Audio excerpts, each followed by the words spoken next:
Hi అండి, నేను మీ స్వాతి. ఈరోజు కామధేను జున్ను పౌడర్తో జున్ను ఎలా తయారు చేసుకోవాలో చూపిస్తున్నానండి. ముందుగా దీనికోసం ఒక హాఫ్ లీటర్ వరకు పాలు తీసుకుంటున్నాను. ఇందులోకి ఈ ప్యాకెట్ పౌడర్ అంతా కూడా వేసేసుకోవాలండి.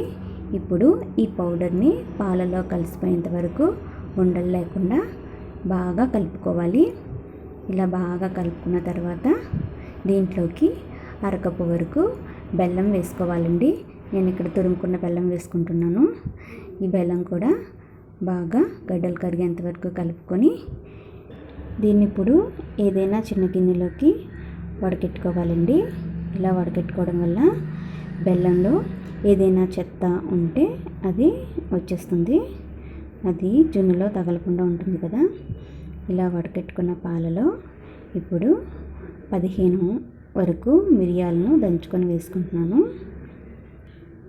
ఇందులోకి కొంచెం ఇలాచీ పౌడర్ కూడా వేసుకొని రెండు బాగా కలుపుకొని స్టవ్ మీద ప్యాన్ పెట్టుకొని స్ట్రీమింగ్ కోసం ఏదైనా స్టాండ్ ఉంటే పెట్టుకోవచ్చండి. ఇప్పుడు ఇందులోకి ఒక గ్లాస్ వరకు నీళ్ళని పోసుకుంటున్నాను. దీని మీద పాలు గిన్నె పెట్టుకొని మూత పెట్టుకొని కవర్ చేసుకోవాలండి. లోపల గిన్నె మీద కూడా నేను మూత పెడుతున్నాను. పైన కూడా ఆవిరి బయటకు పోకుండా ఇలా కవర్ చేసుకోవాలి. స్టవ్ని మీడియం ఫ్లేమ్లో పెట్టుకొని ఒక 20 మినిట్స్ వరకు ఉడికించుకోవాలి. ఇప్పుడు జున్ను 20 మినిట్స్ తర్వాత రెడీ అయిపోయింది.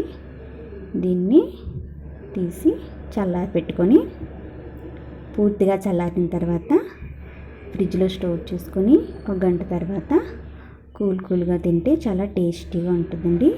ఎప్పుడైనా ఇలా ఇన్స్టెంట్గా చేసుకోవచ్చు.